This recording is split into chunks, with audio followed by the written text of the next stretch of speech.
Hello, everyone.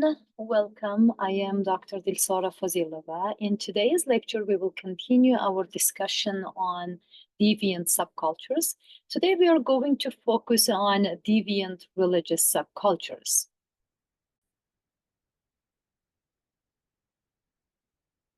So in today's lecture, we are going to separate deviant religious subcultures into religious sects and religious cults.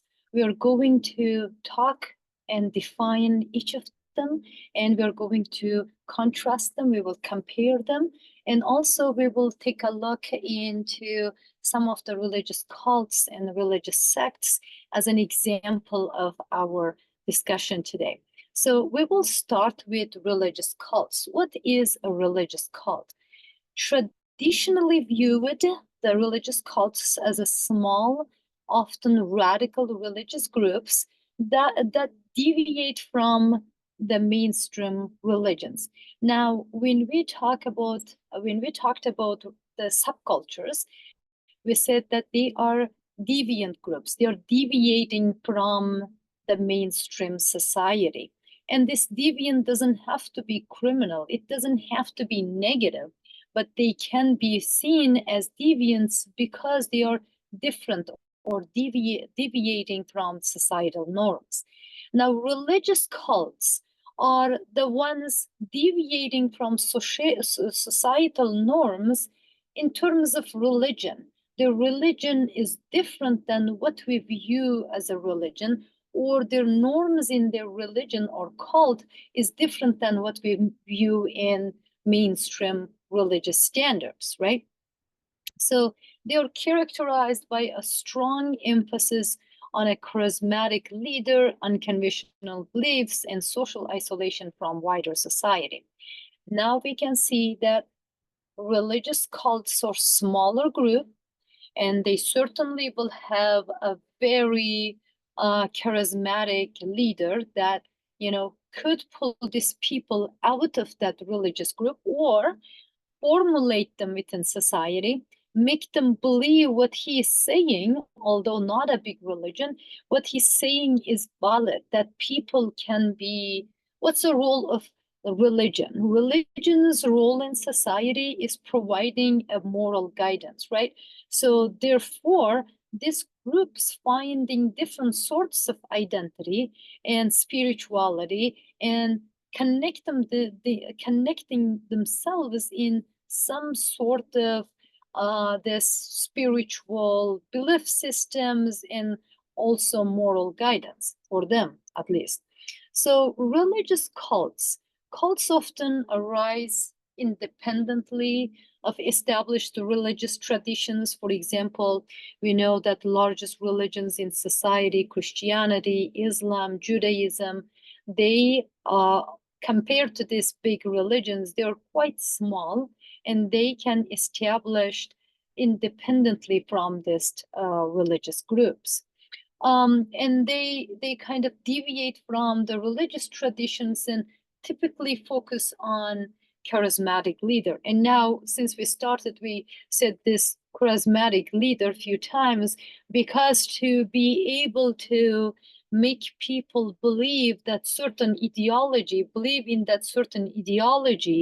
and make them unite and do certain things that leader came up, that leader has to be charismatic.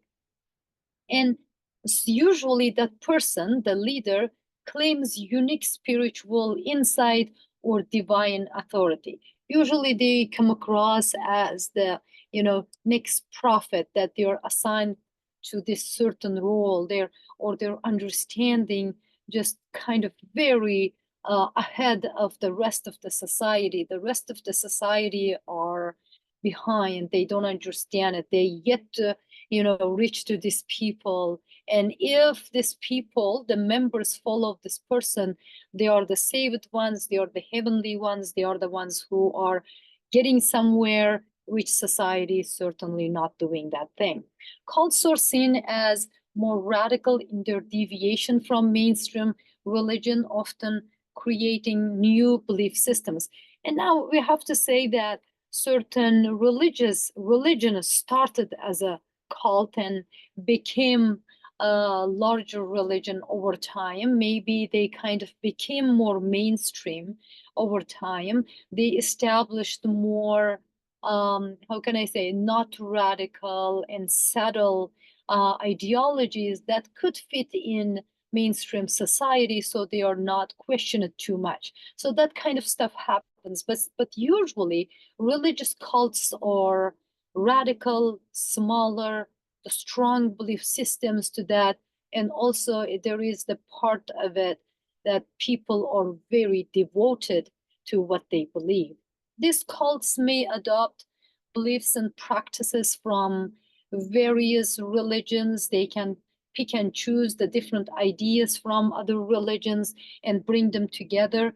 And the newer religious movements that you can see, they are just getting from somewhere. They are not really original ideas. However, they just kind of dramatize that element and just adopt them. So, but they are characterized by their novel interpretations. Like when even they adopt these elements from other religions or other ideas existed before, their interpretations of that same thing is different.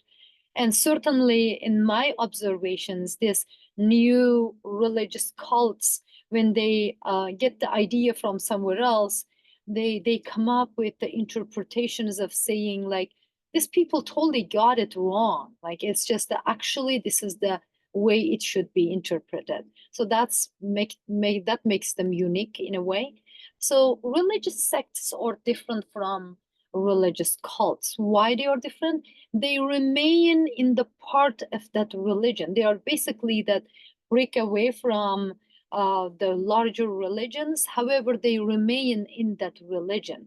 And it forms when the group or believers become dissatisfied within the practices or beliefs of present religion. They come up with a newer way of viewing religion, newer, more, they might call this as purer, more original way of looking at. We can talk about Galvanism, for example. And at that time, the people just buying off their scenes was viewed like a corruption in religion, right? Therefore, Galvanism was about purifying religion, bringing that to the original idea of what the religion should be. Or we can see that even in Islam. For example, Salafism was in created to purify Islam, as they were viewing that Islam went too far away from the original thought, that they were more fundamentalist Muslims, that they wanted to bring pureness, that they didn't want people putting the stones in graveyards, for example. That wasn't a thing in Islam, they said. For example, they wanted to bring back that how women dressed, or the niqab the woman had, all these kind of ideas, and kind of pulling towards the original. What was original in Islam is viewed partly as fundamentalist, but yet they were, kind of came up with these ideas or purifying Islam as a sect, as Salafism. So those are some of the examples of Salafism. Salafism, the sects, are reformist movements within the existing religion aiming to return to a purer form of faith.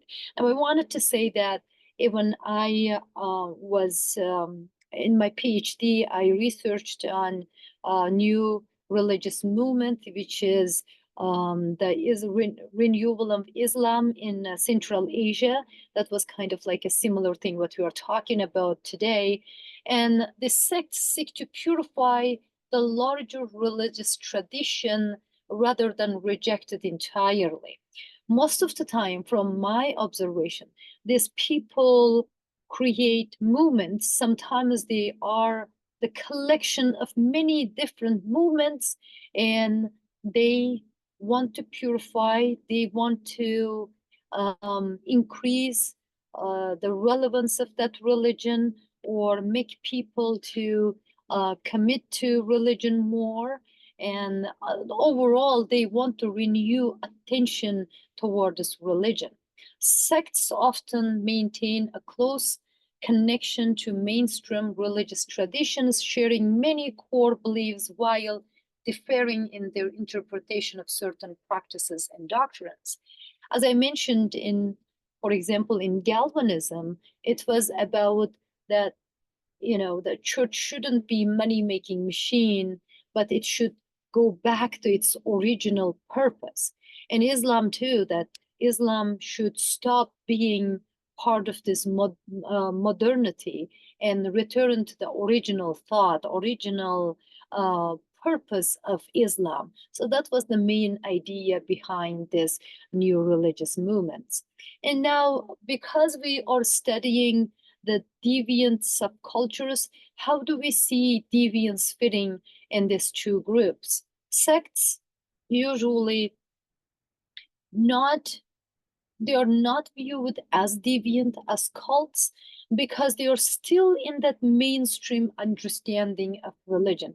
They might have some deviant tone, and sometimes they might be criminalized by the governments. In my case, in my research, I observed this criminalized Islamic sects. They were kind of portrayed as terrorists or extremists, and usually extremists.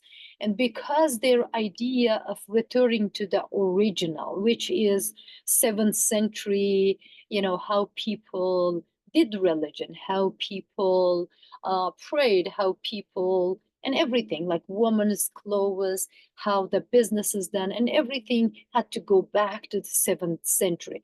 Also, there was idea of that Muslims should be in the Muslim society, the Caliphate or something like that. And that was just kind of like going against the secular state. That was the reason why they were criminalized, or, they're considered as deviants, because they were a counter. It's like a counterculture. Like counterculture is just not agreeing with the mainstream society and its norms. And same thing applies to these cultures, because they were like, we need to go back to our way of living, like ruled by Sharia, and then, Muslim country, right? Islamic state, right? That is counterculture. So we can see the difference between how subcultures can be deviant or not deviant. In some cases, sects can be not much, criminal. They can be deviant because certainly they are deviating from the mainstream. Otherwise, they would be the same, right? But the degree of deviance is different. Now, from being a little bit different than the mainstream, and then being criminalized as extremist or terrorist or against the constitution, is totally two different levels of, deviance, right? And when it comes to religious cults, they are more deviant in a sense that they kind of not connect themselves to a mainstream religion. They are independent. They have the charismatic leader. They are not fit for the norms created in that religion or society. They are socially isolated and exhibit behavioral considered extreme by broader societies, such as communal living and strict control over members and controversial practices. There is very deviant cults that they, cut themselves, or they have certain kind of traditions. It's just when we see them, when we view them, like, we can certainly see that that would not be accepted as normal thing in mainstream society. So degree of deviance can be viewed in this case as very complex, because sects can be slightly deviant, forming their unique identity within that religion. And they can be very deviant, which is constructed by society depending on what are the norms in that society.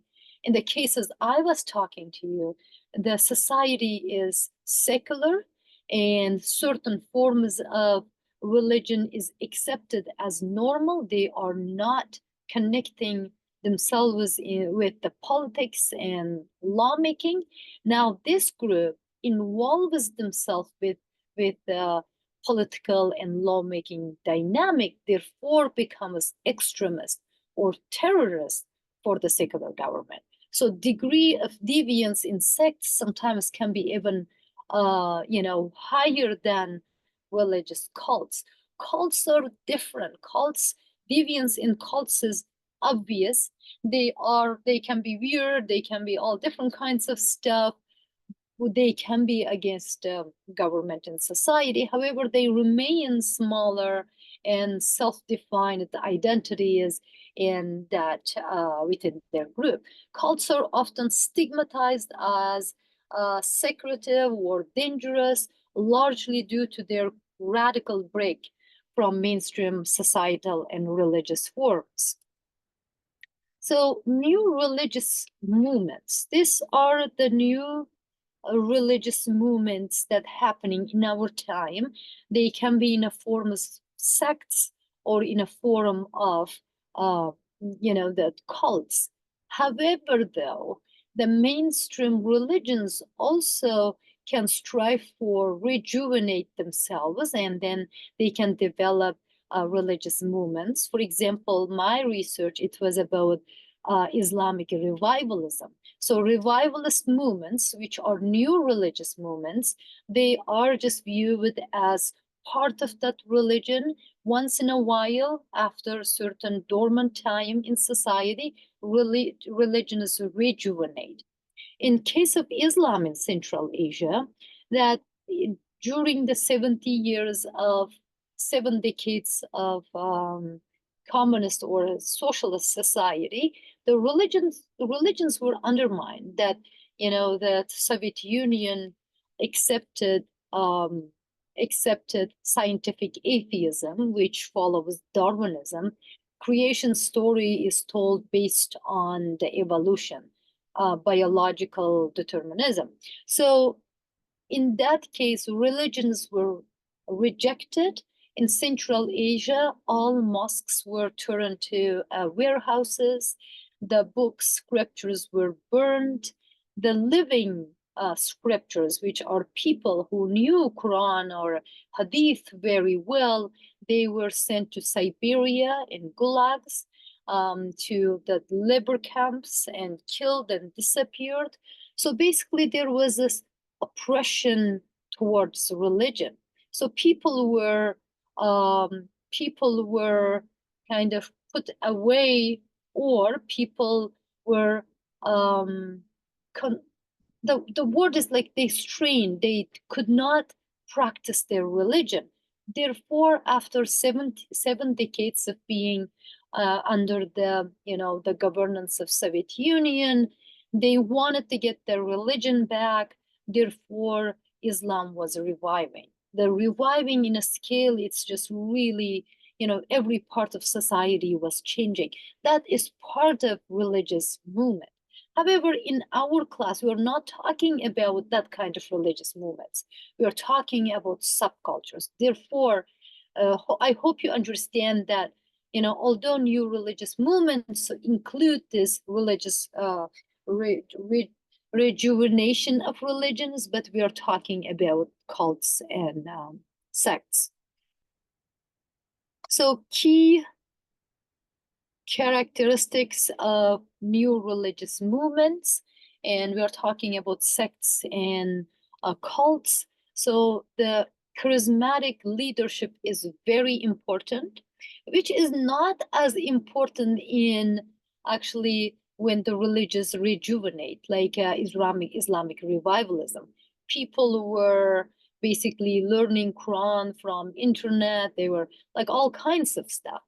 But when it comes to sects and cults, charismatic leaders are very important. Often these leaders or the religious movements led by a leader who is seen as a prophet or divine figure. That person knows more than anybody else. Like I mentioned that he is just so, ahead of the society, then he can save people, he can take them to a new place that spiritually, right? That there is an unconditional belief towards what that person says. Apart from mainstream religious teachings, this person introduces new ideology. However, that new ideology, as we mentioned, can be, taken from different religions and put together. Doesn't matter. It just, for them, there's such a belief system develops in a very short time that this person is viewed as divine and prophet-like, right? Groups cohesion and isolation.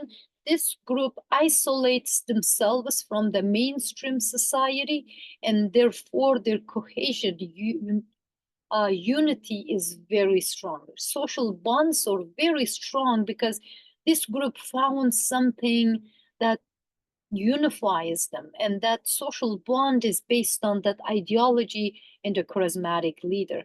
They know what they want from this group, and whatever it is, it can be weirdest thing in the world, but they believe in that. They're just, I've seen some movies about the witchcraft, and that this cults develop such an identity. They believe in everything they are doing, therefore it's like psychological process, it's emotional process, it's spiritual process. It can be very deep. And this charismatic leaders often promise of transforming, the society slowly as they, get bigger, and something happens and everything changes for them. They emphasize personal and spiritual transformation, often involving a radical change in lifestyles. There's always a promise that someday, one day, very soon, something happens and everything changes. Until then, we have to keep doing what we are doing, right? That's kind of like a uniting force. If we look at the sects and cults through sociological perspectives, how sociological perspectives view them? That's a very important question for us. For functionalism, structural functionalism, as functionalism, as we talks about all these institutions, social institutions, which is uh, organized patterns people keep balance in society. Whatever exists in society, there's a function for it, right? So even deviance and crime has some function in society. Therefore, the structural functionalism views cults and new religious movements in providing meaning, identity, and sense of belonging or community to its members. It has a role, it has a purpose, it has a function in society. They can be seen as filling a spiritual gap in society or spiritual void in society. Perhaps this, small group of people did not fit in any groups, therefore this cult or sect was developed, now they became part of it. So it feels that religious or spiritual void, responding to social upheaval by, offering alternative sources of security and guidance, alternative sources of, connection and places or beliefs of belonging, right? Conflict theory, on the other hand, examines how mainstream society often marginalizes cults and new religious movements. As I mentioned it to you about my research, that was the purpose of conducting this research, because this mainstream society, the secular government, secular society, views themselves as a righteous. So their way is the right way, and they intend to marginalize and criminalize these groups. When I conducted research in the prisons with so-called extremists or terrorists, I learned for myself that these people have, you know, good understanding of the religion, and sometimes they were religious, scholars, and oftentimes they are the ones like kind of seeing oppression towards religion and fighting back, and therefore they are marginalized and considered as, you know, extremists and terrorists. So you can see this tension between mainstream society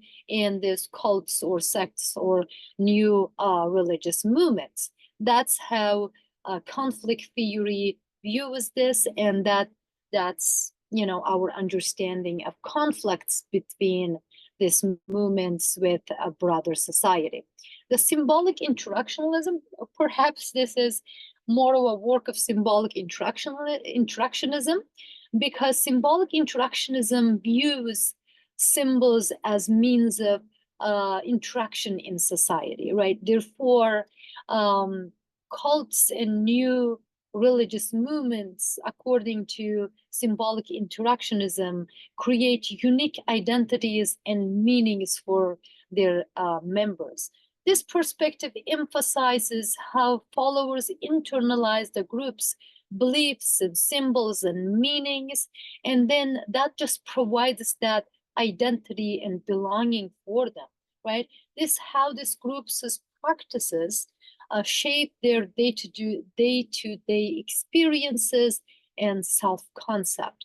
So three different sociological perspectives looked at sects and cults from different perspectives, and they can show that, they can frame that sometimes these cults and sects are important for people to find their identities and belief systems. Perhaps there is a function for them in society. Also, it can emerge and it can be subject to the, you know, conflicts between the mainstream society and these sects and the cults.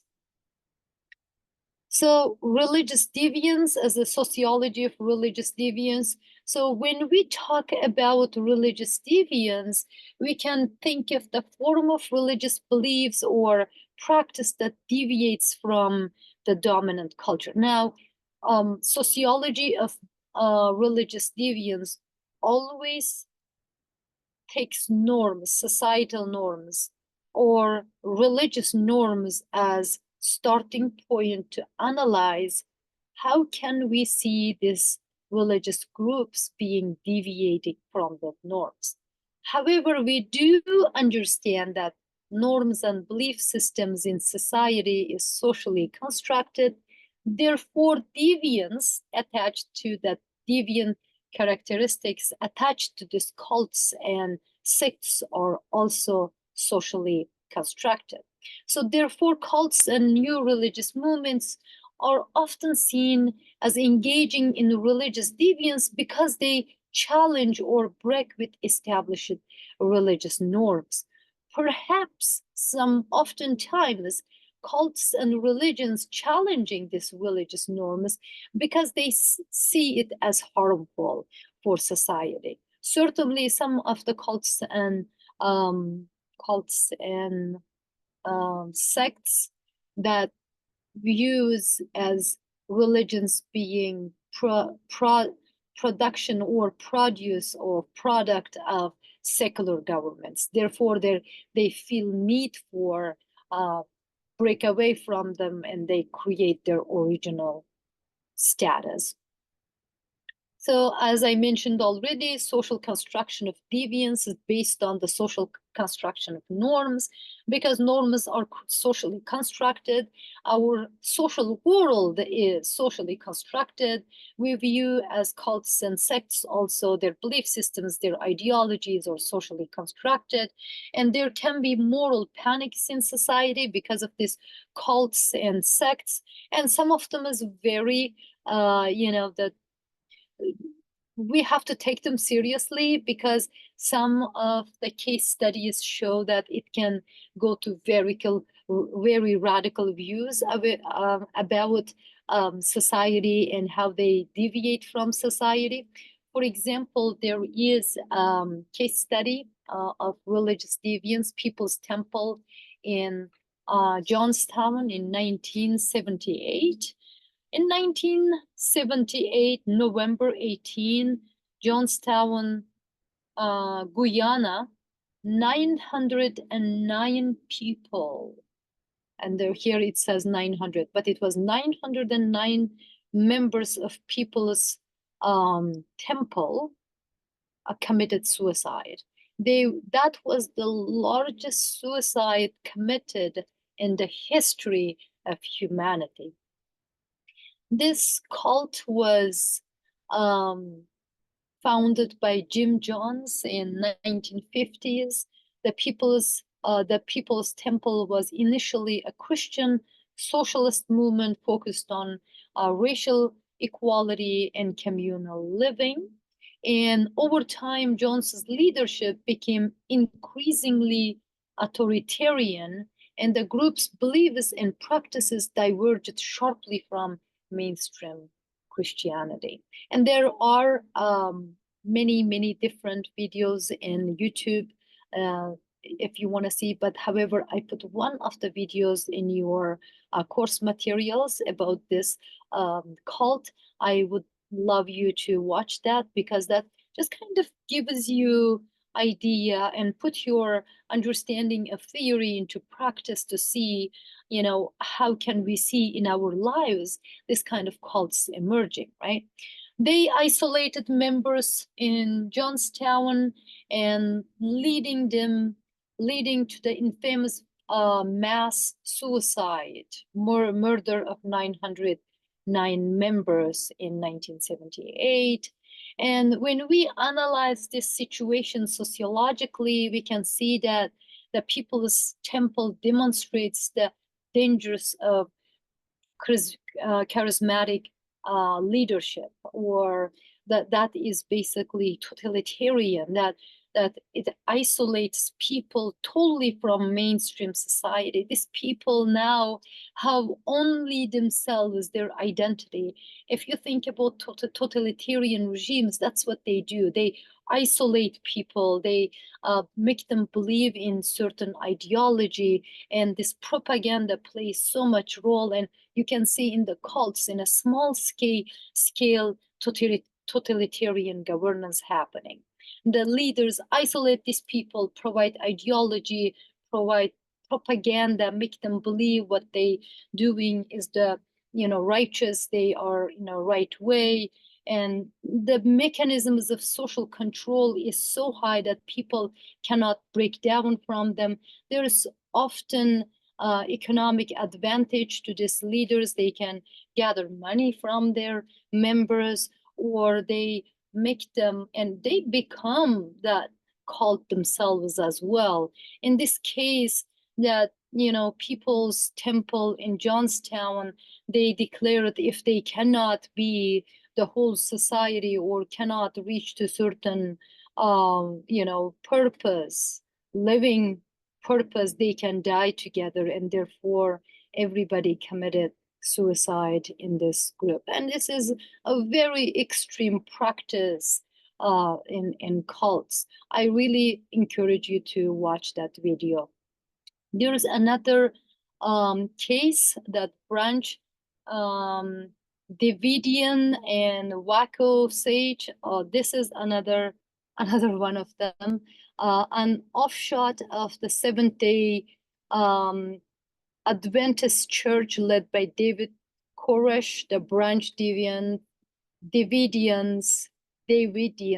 believe it, and apolactic. I can't even say the things here. They lived in Waco, Texas. Deviants, they were a group that was labeled as deviant due to their belief systems, and they had different sorts of social practices like polygamy, and they used weapons, and the United States government intervened with them for 51-day siege and the deaths of 76 members, including the leader himself. So this is another deviant cult established in the United States, and that It's not far away. It was only 1993. If you look at this from the sociological perspective, this case shows how state powers can confront deviant religious groups. Now, how deviant they were. Were they harm to society? Certainly, there is constitution for a reason in society. If their practices were, for example, wearing weapons or practicing polygamy and then making people believe this is what it is, perhaps supporters of that kind of actions can increase over time, and then societal norms can change over time. Therefore, that state felt that they have to intervene with this kind of cult, right? It also demonstrates how media representation and moral panic can influence public perception and state responses, often leading to violent outcomes. So the reason this group was taken down was because of their representation in media. So there is another one. Probably you guys heard about this one, Heaven's Gate, 1997, led by Marshall Applewhite and Bonnie Nutless. The Heaven's Gate was a religious group that combined Christian and New Age beliefs, focusing on extraterrestrial life and ascension to a higher spiritual plane. So this group became known for their mass suicide in 1997. There was 39 members took their own lives, believing they would ascend to an alien spaceship following the Hale-Bopp comet.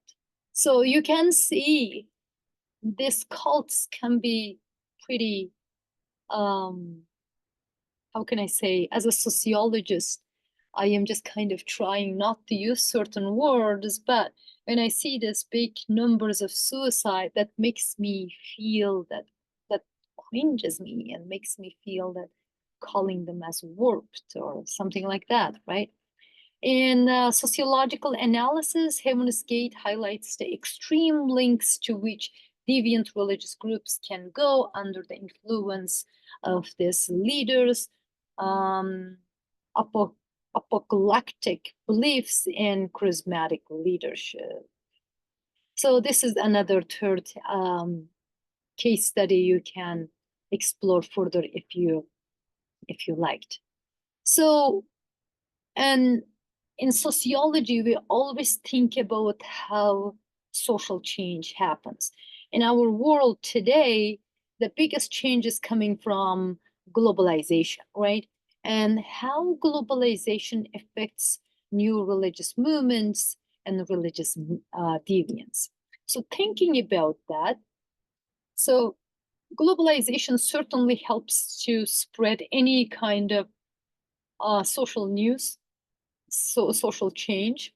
For example, when it comes to religious movements in Central Asia, that advancement of internet and social media make these religious movements faster, widespread, and all this information spread easier. Now people were just sitting in their homes and clicking and learning about many things, good things and bad things.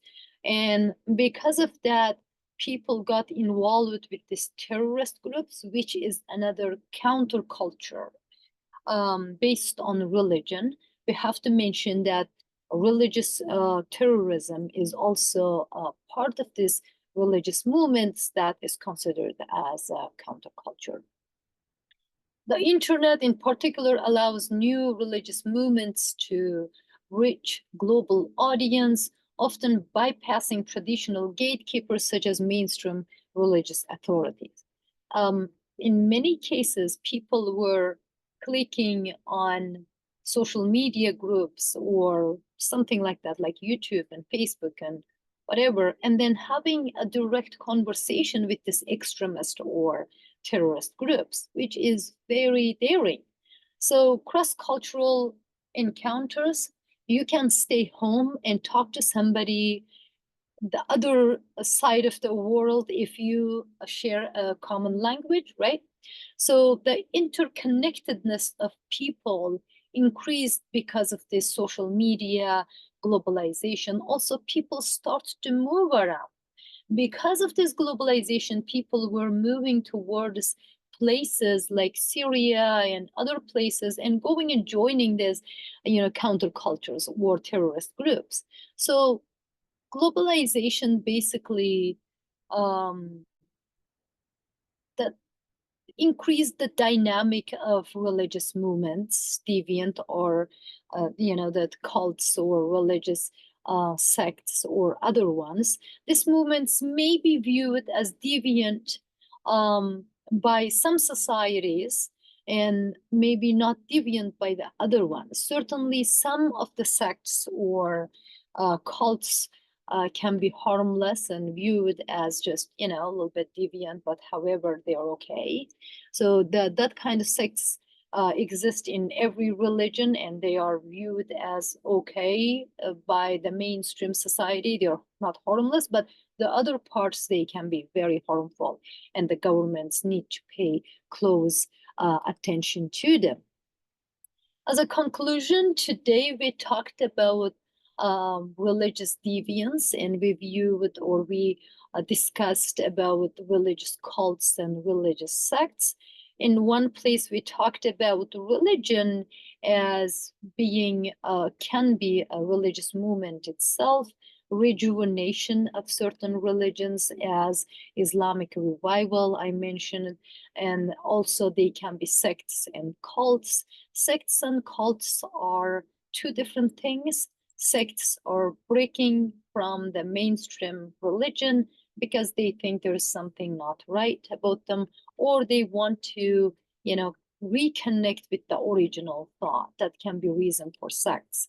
Cults, on the other hand, they can formulate within the mainstream culture as isolating their members from the mainstream culture, and cults can have their own belief systems which can be taken from different ideologies and put together by their charismatic leader, and these people really devoted to their the cults, and sometimes it can end in a very daring situations like the John's Guyana, what happened to People's Temple, that 909 people committed suicide.